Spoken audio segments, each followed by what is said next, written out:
and welcome to Mad's Tea Party, the channel run by a girl who does not drink tea. I'm Madison, and today we are talking about Disney's secret tunnels below the Magic Kingdom. I mentioned in the video about my Disney College program a couple weeks ago that I wanted to talk about the utilidors because they seem to confuse people. If I can find pictures online, I'll put them in here, but for legal reasons, I took no photos of the utilidor. So if you're not aware, Magic Kingdom at Walt Disney World in Florida has a tunnel system that runs underneath the park. Honestly, it's pretty common knowledge. A lot of people know about it, but there are a lot of people who don't, and some of the people who do know about it don't know what it is. The most common misconception that I've seen about the utilidors is that they are confusing. That it's like this labyrinthine tunnel underneath the Magic Kingdom that you could easily get lost in, and that's not really true. Also, some people don't believe that it exists. That's a thing. It most certainly does exist, and it is not in Disneyland, it's in Disney World. People think this all the time. That is incorrect. It is only in Florida, and it's only in the Magic Kingdom.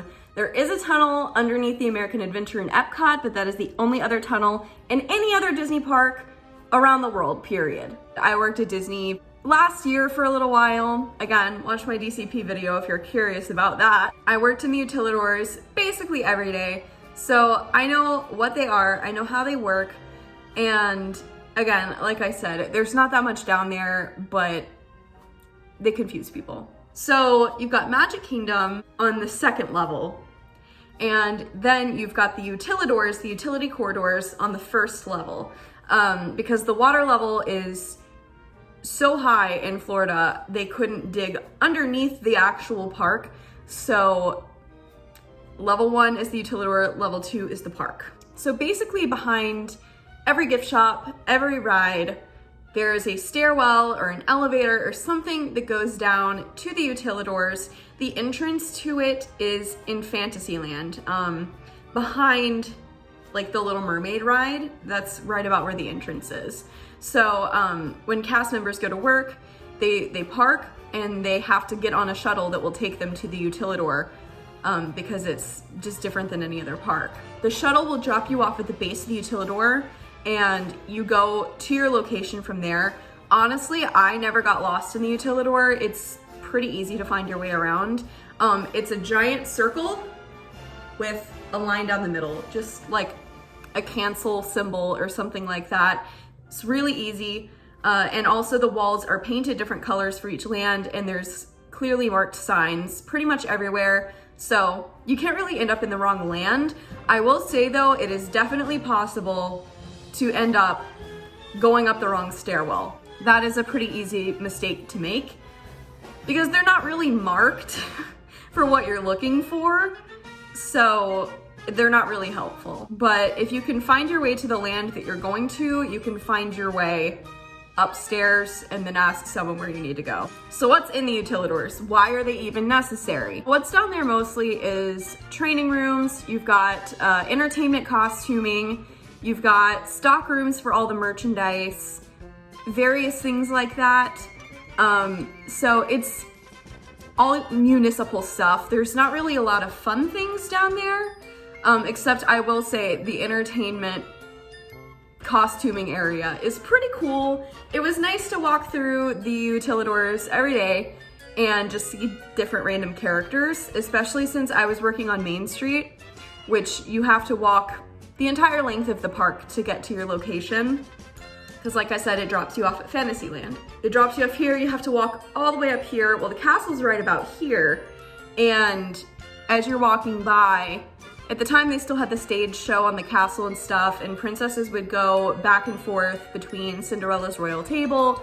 So you could see tons and tons of princesses underneath the castle. And it was pretty cool. The utilidor also has really bad service underneath the castle. It sucked. I remember I used to put in an earbud walking in and out of work to like listen to music and stuff, but if I didn't do it fast enough, like I couldn't get the signal to turn on anything. So like at the mouth of the utilidor and like Some of the tunnels have signal, but if you're going underneath the castle, there's nothing. There were also break rooms down there, but since it's underground, they don't have like any windows or anything, and some of them feel like really weird. Like they just have weird vibes. The Fantasyland break room was obviously the nicest, besides maybe like the Equity actor lounges, but I never saw any of those.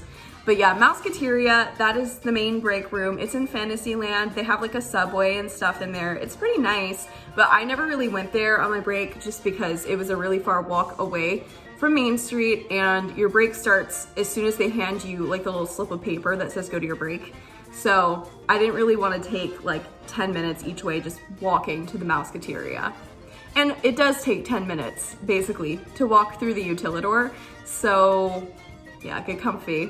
Besides that though, the Main Street break room was pretty nice. It was fairly large. They had like a little place in there where you could get like little cheeseburgers and like chicken tenders and stuff like that. Nothing super nice, but it was fine. It was a good break room. Not as nice as Mouseketeria, but honestly, it was fine. And then the only other break room that I went in during my time at Disney was the Tomorrowland break room. That one was small, it was teeny. There was nowhere to really get food in there. It was only like vending machines. And honestly, it felt a little bit like a prison. And that sounds like horribly mean, because I did say Tomorrowland was the favorite location that I worked. So obviously I love Tomorrowland and I didn't really mind, but it was definitely weird. And it was really crowded in there too because it was so small. And so a lot of people were down there. I came in to my Tomorrowland shift around the time that Cosmic Rays was switching from like their openers to their closers. And so when I came in, there were a ton of people from Cosmic Rays and it was kind of overwhelming because they were just staring at me and it was weird. People come in with golf carts, zooming all around Magic Kingdom through the utilidors. They tell you to only put in one earbud if you're gonna put them in, just because they don't want you to not be able to hear anything. You could get hit with a golf cart if you don't listen to that instruction, because they're everywhere and you probably will get hit by the golf cart. One of the coolest things about the utilidors, and this will be like my last little tidbit of information about them, is if you're a cast member and you were at work and you get off work while the fireworks are going and you like walk outside, you can see them because they're shooting them off like literally right above your head, and they will not take you back to the West Clock station, which is what they call like the shuttle system for the cast members to get to and from work. They will not take you to and from West Clock while the fireworks are going. So if you're out there and Happily Ever After is happening, you just kind of have to watch it. That never happened for me just because that's kind of an odd time to get off of a shift. But it is possible, they did tell you, so interesting stuff. That basically covers all of what the utilidors are. If I missed something, if you guys have a question that I didn't answer in this video, please let me know. I will be happy to answer, if I can, anything about the utilidors. Thank you so much for watching my video. If you liked it, share it with a friend or consider subscribing, and I will see you all next Friday. Goodbye.